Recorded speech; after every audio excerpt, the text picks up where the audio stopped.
Welcome to Financial Fitness for Seniors. My name is Greg Durrett of Future Secured Financial, and today we'll be talking through a myriad of issues that hopefully will help you become more financially fit in your later years. So drop and give yourself 50. That's 50 more years of retirement. So who am I? Well, like I said, my name is Greg Durrett of Future Secured Financial. 33 years and counting in the industry. Work with clients all across the country. I've done an awful lot of radio and TV, and one of the things I do on a regular basis now is a weekly podcast radio show called Wicked Insurance Matters with Greg Durrett. We talk about an awful lot of issues there that have to do with finance and insurance. So my areas of expertise are annuities, life insurance, disability insurance, long-term care insurance, and a whole bunch of liability issues that can come into play and actually threaten all the good work we do in those areas for folks. So we like to build very safe, very reliable asset bases for people to use so that you can relax and enjoy your retirement and stop worrying about whether or not you're going to have any money. So the goals of this presentation are, we're going to give you some answers about life insurance, annuities, disability, long-term care, and we are not going to give you the commercials from the insurance companies. This is going to be objective view of all of that. We want to help you be financially independent so that when you're learning this information, it's going to help you ask better questions, which will ultimately give you a better result. If you don't know what questions to ask, you're not going to know whether or not the answers you're getting are suitable. And of course, debunking various myths and mysteries that go with some of these products and solutions. So what about household finances? Who makes the financial decisions?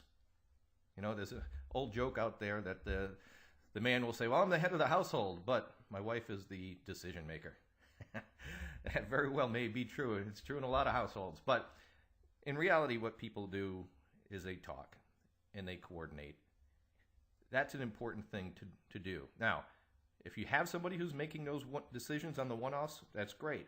Just stick to it, because you don't want to have people having doubts or trying to undo different things just because it wasn't properly discussed in advance.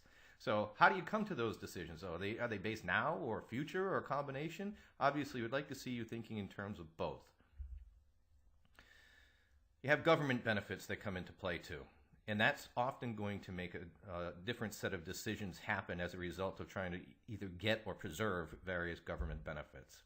So are your finances set up for another to control? Why would you want that? Well, of course you would.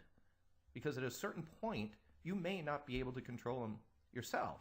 So setting them up front for someone else to take over and do your bidding with is just smart.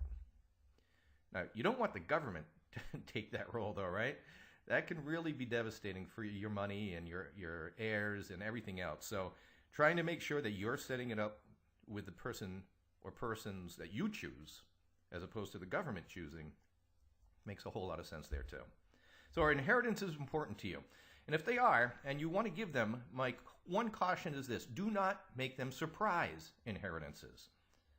Those types of things can often derail a bunch of different things, like college planning, or more importantly, even special needs planning. If you have a person in your family that is special needs, you don't want to surprise them with this inheritance. Oftentimes, families of special needs people have these special needs trusts set up to preserve the benefits that they get. And if you just drop down a big pile of cash on top of them when they were not expecting it, you could actually do more harm by destroying all of those benefits that they already have and making it so that it doesn't work anymore for them. You don't want to do that. You want your inheritances to be good. So if you're planning on doing an inheritance, be open, talk about it with the people who are ultimately going to be receiving it, and make sure that everybody is on board with how that money should be inherited. It's a very, very important point. So life insurance. Do you have it or should you keep it? Well, if you have it, the question is always, do I keep it? I got it when I was young and now I don't need it anymore because my kids have grown and my house is paid off. Well, if that's the case, then maybe you want to do what's called a life settlement. And what that is instead of cashing in your life insurance, you can actually sell it and make more money in your pocket than you would if you just collected the cash value. Very, very finite thing.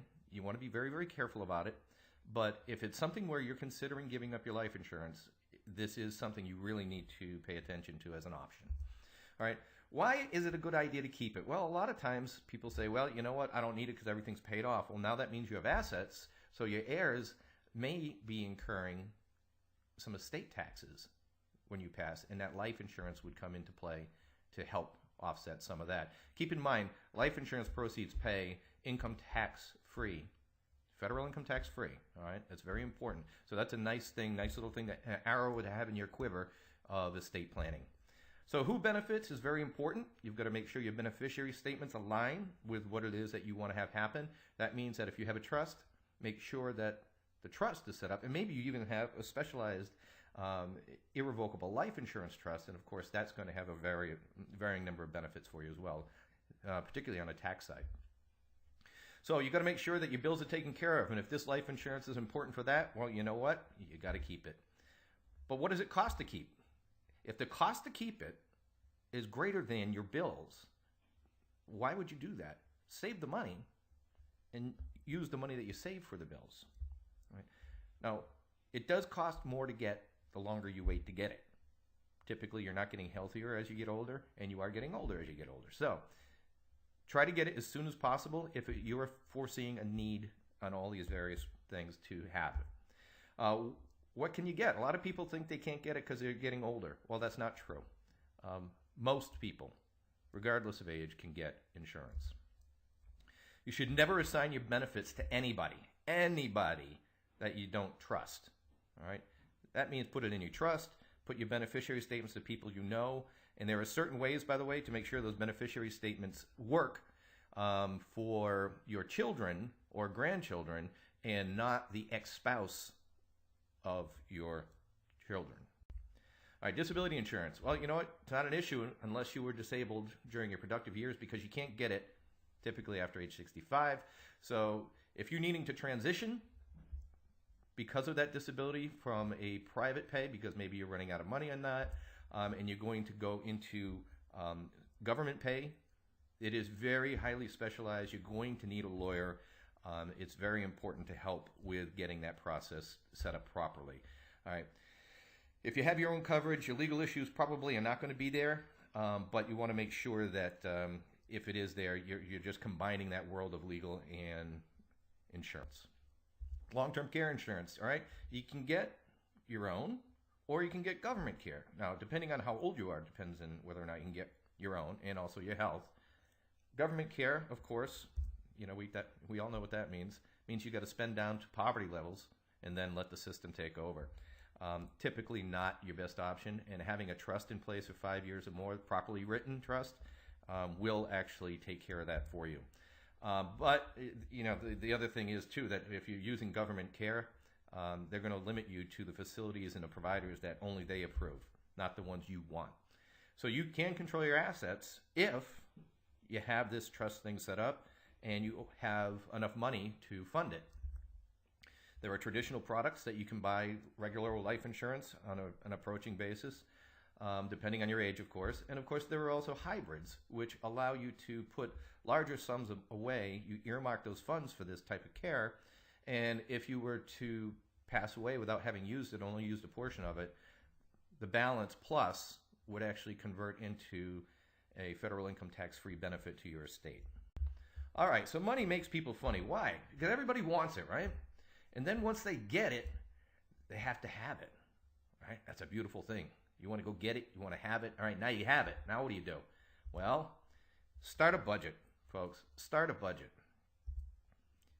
Make sure you're sticking to that budget. You can get impulsive every once in a while. Give yourself a little splurge. But you do it too much, you are going to pay the price. And what does that mean? That means you're going to blow apart your budget. You're going to not have any money. You're going to be scratching your head at the end of every month wondering what happened. Annuities. Annuities. What are they? They're a contract between an insurance company and you that will provide a variety of benefits for both savings, money growth, and lifetime income. Great, great tools if used properly. Now, we're not going to get into all the types that there are here. We have other videos that we encourage you to watch that will show you exactly what they are. Particularly our Safe Money Workshop Part 1 gets into the details of each one. You might want to watch that video to get informed. Once you do, you're going to be able to figure out, hopefully with the help of a professional like us, that can find out which one is going to be best for your particular situation. You need to avoid ones that bring you risk or two-tier annuities. Two-tier annuities can be a little deceiving insofar as you think you have one pile of money and you really don't. You have something else. And variables, well, they typically put your money at risk. They put it out to the market in stocks and mutual funds and things of the sort. And when you are relying on your money, that's really a very dangerous place to be. So do the MIP analysis. Money in pocket. What is money in pocket? Money in pocket means that this is cutting through the clutter. Tell me what this one's going to give me, and don't give me all the features, benefits, this, that, and the other. I want to know what's going in my pocket. Once you know that, guess what? You're going to be okay. Liquidity. You need liquidity. You're not going to want to buy 100% of all your assets into annuities. It's just not good. It's not sound. And most scrupulous brokers wouldn't allow you to do it anyway. All right, so what is the point of all of this? Well, the point of it is you got to take care of you. It's your life, right? You have to take care of you first. Then you can start focusing on the other people around you in your home. And then, after that, worry about everybody else. Don't flip these upside down, because if you can't take care of you, you can't take care of everyone else. If you don't take care of your spouse, you're not going to be getting taken care of as well. And you can't take care of the others. So please, take care of you first. Make it in that right order. Watch out for scams, however. The number one way that people scam you nowadays is through the telephone, right? Do not give your social security number to anybody, or for that matter, don't give them anything else. Right? You did not win, whatever it is they're saying you won. You did not find a new relative in Zimbabwe who just left you a massive fortune. Didn't happen. All right? Just never give out your info to get anything. Oh, well, all you got to do is give us this and we'll give you that. No. Doesn't exist. All right, so how do we fix you financially? Start a spending diary, all right? A journal to keep track of what you're doing. Don't just go to the ATM and balance yourself by ATMs. Not going to work. Set up direct deposit for the checks that you're getting. Makes it easier, faster, more efficient, and you're not going to forget or lose checks. Do direct spending through that as well, and then you won't forget to pay any bills that are critical to you. Reassess this every month and rebalance as necessary. Keep your credit in check. It's important, it's sort of, but it's not as important as it was when you were accumulating assets. But just take close notice of it and watch it. Your personal info is what is most important. We want you to kill your data. That means the electronic stuff. If you've got sensitive stuff on your computer, get it out of there. We don't want you leaving that there for hackers to find.